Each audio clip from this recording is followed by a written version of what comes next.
யார் சொன்னா எனக்கு அவனுக்கும் பிரச்சனைன்னு? அதெல்லாம் கேள்விப்பட்டு தான் வந்திருக்கோம். உங்களுக்கும் தமிழரசனுக்கும் என்ன பிரச்சனைன்னு மட்டும் சொல்லுங்க.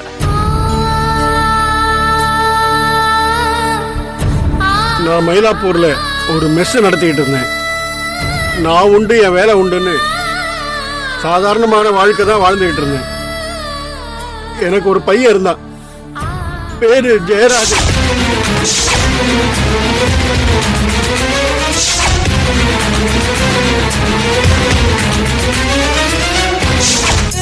அந்த வக்கீலும் அவன் ஃப்ரெண்டும் சேர்ந்து சந்தோஷமான என் குடும்ப வாழ்க்கையை சின்ன பின்னமாக்கிட்டாங்க.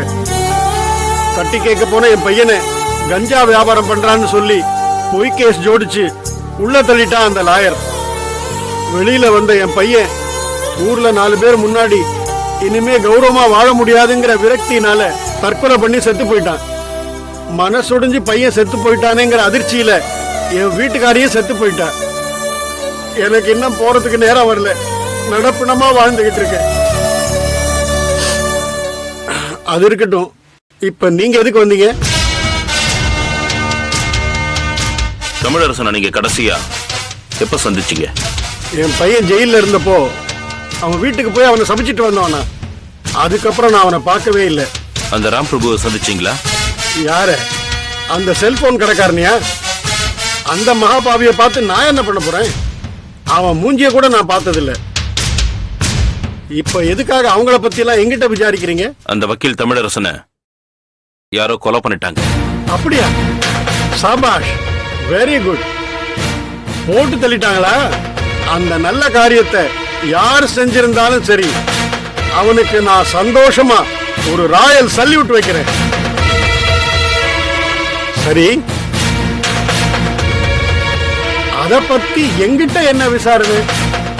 ஓ, நான் அவனை கொன்னிருப்பேன்னு எங்கிட்ட விசாரிக்க வந்திருக்கீங்களா? நான் அப்படிலாம் உங்களுக்கு கேட்கவே இல்லையே. ஏன் உங்களுக்கு அப்படி தோணுச்சு? என்ன சார் இது? சோழியும் குடுமி சும்மா ஆடாதுன்னு எனக்கு தெரியாதா? அந்த வக்கீலால நேரடியா பாதிக்கப்பட்டவன் நான்.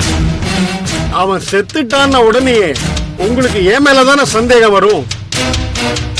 எங்களுக்கு எல்லாம் யாரையும் கொலை பண்றதுக்குள்ள துணிச்சலோ தைரியமோ கிடையாது சார். அந்த தைரியம் மட்டும் எனக்கு இருந்திருந்தா என் குடும்பத்துக்கு அநியாயம் பண்ணப்பவே அவங்க 2 பேரையும் தொலைச்சு கட்டிட்டு நானே சரண்டர் ஆயிருப்பேன் சார்.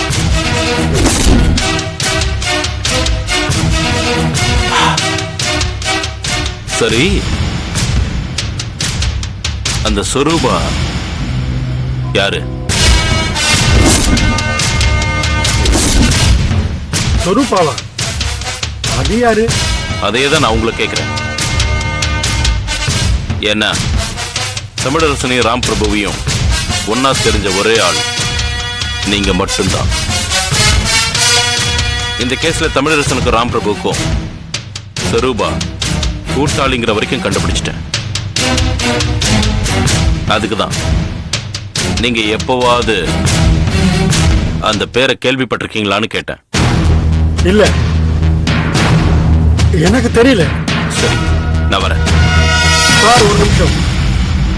குற்றவாளிகளோட சேர்ந்து அவசரப்பட்டு நல்லவங்க யாரையும் தண்டிச்சிடாதீங்க.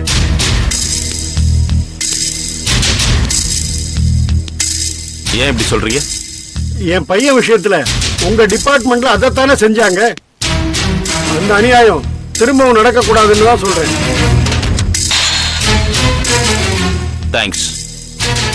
என்கிட்ட அந்த மாதிரி நடக்காது. சார். என்ன சபி, எதுக்காக அர்ஜென்டா இப்ப என்ன வர சொன்ன? இந்த புக்கு கொஞ்சம் பாருங்க. இது பிம்பம்னு வீக்லி ஒன்ஸ் வர இந்த புக்ல சினிமா டிவி நடிகைகளை பத்தி கிசு கிசு ரொம்பவே பாப்புலர்.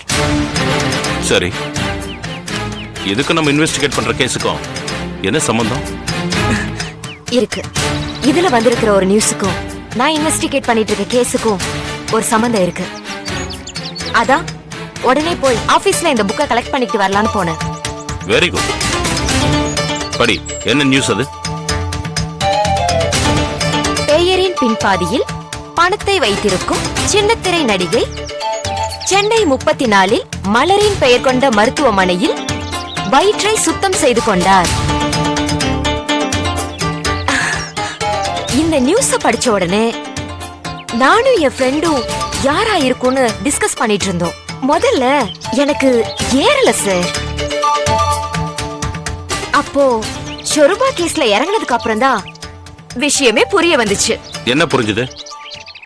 இந்த கிசுகிசுல எழுதப்பட்டிருக்க நடிகை ஷொருபா தான். எப்படி சொல்ற? கடைசி 2 எழுத்துக்கள் பணத்தை குறிப்பிடுதா இல்லையா? ஷொருபா, ரூபா, பணம். அதெல்லாம் கரெக்ட் தான். அபார்ஷன் பண்ணிக்கிட்ட நடிகை வேற யாராவது இருந்துட்டா? இல்ல சார், ஷொருபாங்கிறது ரொம்ப ரேர் நேம். இவளை தவிர ஃபீல்டுல வேற யாருக்கும் இந்த நேம் இல்ல. சரி, அப்படியே எடுத்துக்கலாம். சென்னை 34னா நுங்கம்பாக்கம். நுங்கம்பாக்கத்துல எனக்கு தெரிஞ்சு மலர் பேர் கொண்ட ஹாஸ்பிட்டலே இல்லையே. அங்கதான் சார் உங்க சிஷியை பிரமாதமா ஒர்க் பண்ணிருக்க. நுங்கம்பாக்கத்துல மொத்த hospitals 16.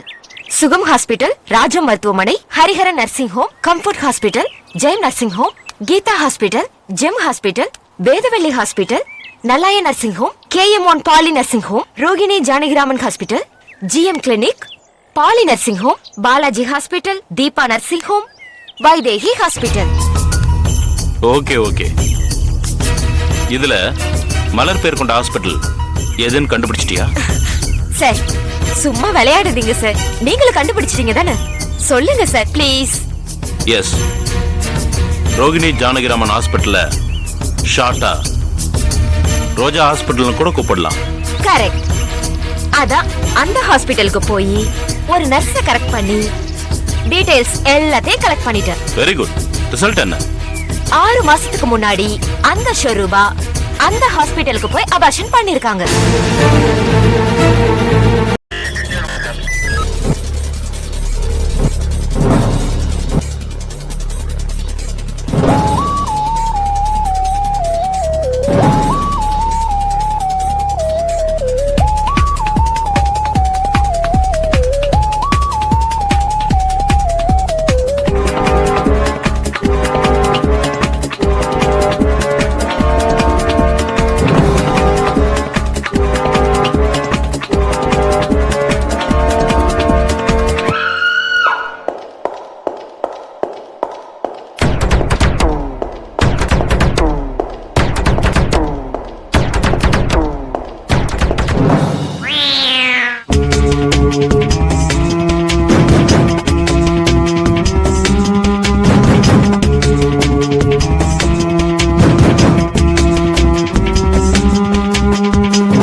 you enjoyed this video, kindly like, share, comment, and for further our interesting videos, subscribe our channel below.